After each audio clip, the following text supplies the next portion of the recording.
What's up guys? Today I'm going to be ranking the best businesses to start in 2024 based on my personal experiences. We're going to be ranking them from S tier, meaning the best, down to F tier, meaning the worst business to start. So we're going to start off with dropshipping. Dropshipping is a really cool business model because you can do everything behind the scenes and you don't even need to own any inventory. So you can run the entire business from the comfort of your own home by just using your laptop. Your only upfront cost really is your website, but other than that, you can really get started for free. You could leverage social media to promote the business. If you get some content to go viral, you can get a ton of sales from that alone. And then from there, you can reinvest into paid advertising. So you really don't need to get started with too much money out of pocket. Now, the negative side of this business is it is super oversaturated. There are tons of dropshipping businesses selling the same exact products. The profit margins when it comes to dropshipping are already pretty low. So now when you factor in all the competition and having to lower your price to account for that, it makes it very hard to actually turn a profit with this business, especially if you plan on doing any paid advertising. If you do plan on going the paid advertising route, you're gonna have to do a lot of testing to see what works and what doesn't. So you could end up spending hundreds or even thousands of dollars without much return. And I think the worst part about dropshipping is just the fact that the shipping times are super slow. It's been probably 5 or 6 years since I've actually done dropshipping. So since then, there's been a lot of USA suppliers that came out, which helps a lot with shortening that delivery time. But because of everything else I covered, I'm gonna rate this business a C. Next up, we have real estate wholesaling.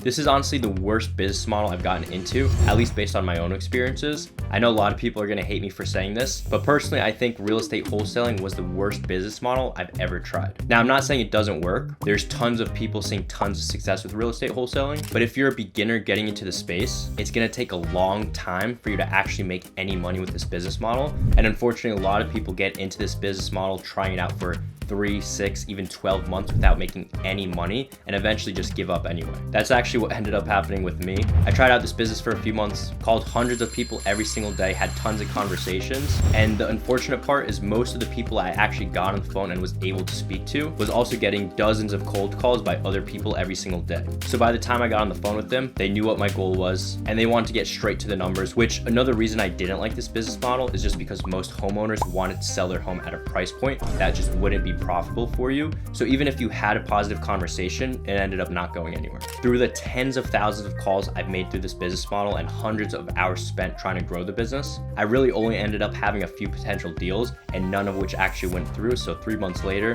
I didn't make any money.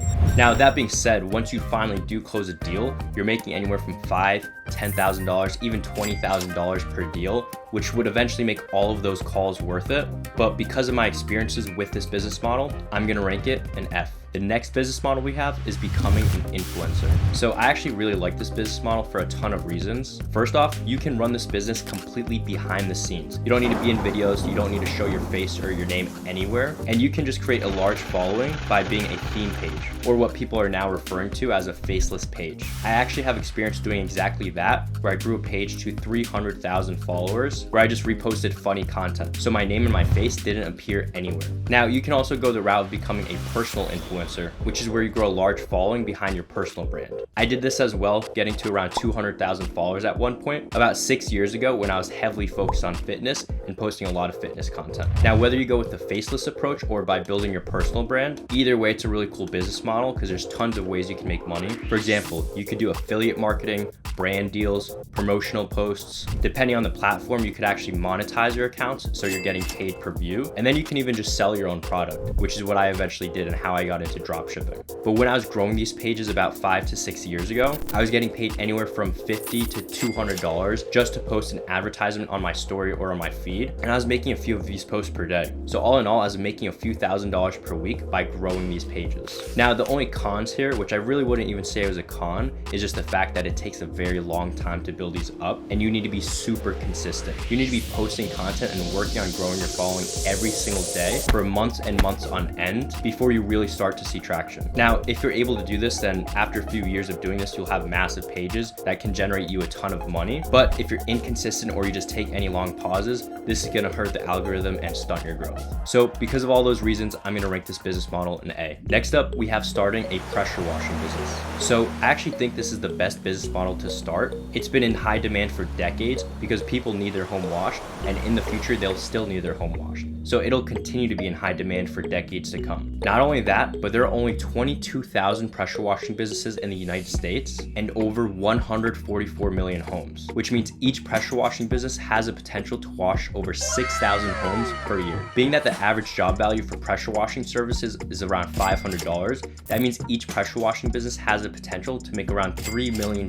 per year. Now, if you're gonna do 6,000 services per year, you're definitely gonna need a team behind you. So even if you decide you don't want to do that and you just want to keep it to a one-man show, you could still bang out 2 to 3 jobs per day, meaning you're making anywhere from $1,000 to $1,500 per day, or up to $20,000 to $30,000 per month all on your own. And if you are a one-man show, that means your expenses are gonna be very low, so you can take home anywhere from 60 to 80% of that revenue. This business model is also very scalable because in order to handle more jobs, all you need to do is hire technicians and train them on how to do the work. And to get more customers, you just need to invest more into your marketing. You invest more into your marketing, you get more customers, and once you have too many customers to manage on your own, you just bring on employees to handle the work for you. Another really cool thing about this business model is you really don't need much to get started. You can get all the necessary equipment to start this business with as little as $500, or you can even just rent a pressure washer from Home Depot for $20 to $30 until you reach the point where you can actually go out and buy your own pressure washer. Now, honestly, I couldn't really think of any cons for this business model. The only thing really is that business owners really only get their home washed once per year, or you can even start offering other services like Christmas light installation services.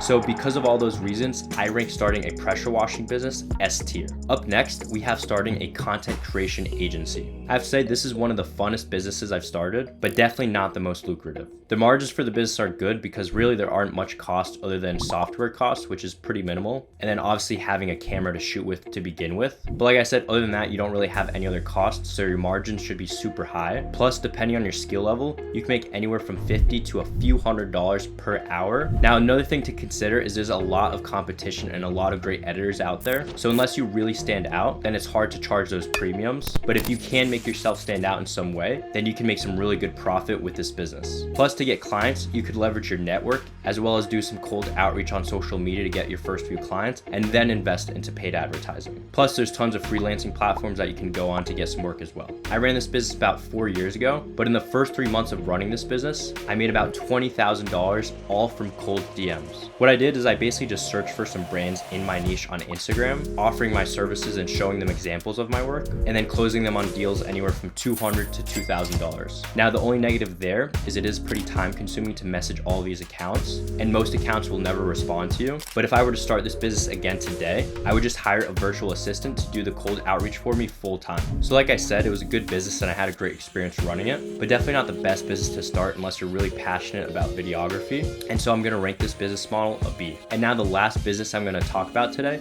is starting a clothing brand. So starting a clothing brand was another one of those businesses that was pretty fun to start, but I honestly got tired of it super quickly. Having your own brand of clothing that you can wear around and see other people wear is an awesome feeling, but if you're not passionate about fashion and clothing, then the hype will die down very quickly and you'll get over it after just a few months of running the business. And that's basically exactly what happened to me. Now, the good thing about this business is you can get tons of customers for free by just leveraging your network and people you know, as well as getting an affiliate program where you get tons of people to become affiliates for your brand, and in turn, they will advertise your products for you. So this is what I did. I essentially had hundreds of people that were promoting my brand for me for free. In exchange, they would receive commission and we would receive more sales. Now, the problem here was the profit margins were already very low because we had the cost to create the product. We had to ship the product to the customer. We had to pay the affiliate commission. And then there were some small insignificant costs as well. But in the end, it actually left very little margin for us to actually make any money with this business. It's also a relatively cheap business to start, being that you really only need $1,000 to $2,000 to start this business. But in comparison to starting something like a pressure washing business, where within a few months you can be making tens of thousands of dollars in profit,